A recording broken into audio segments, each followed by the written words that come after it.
Nekat ganggu sidang, pria di Solo minta istri dibebaskan.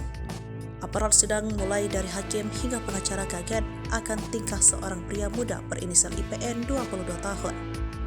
Ia tiba-tiba datang ke ruang sidang di Pengadilan Negeri Solo di saat istrinya, YC 34 tahun, membacakan pembelaan. Tak hanya melakukan interupsi, IPN ingin istrinya dibebaskan dari segala tuntutan. Padahal YC menjadi terdakwa lantaran melakukan penganiayaan berat terhadap IPN hingga IPN melaporkan istrinya itu ke polisi. Selain itu, IPN juga ingin rujuk dan kembali memperbaiki rumah tangganya dengan YC. Sontak saja pernyataan korban sempat membuat terkejut majelis hakim, kuasa hukum korban, dan terdakwa hingga jaksa penuntut umum.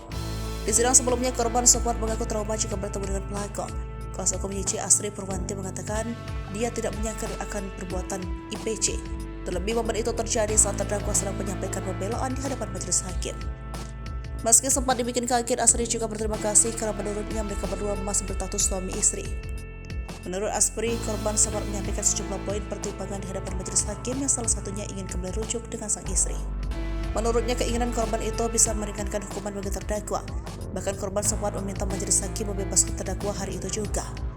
Menanggapi permintaan dari suaminya itu, YC mengaku bersyukur karena sejak awal ia telah memohon agar bisa dimaafkan oleh korban.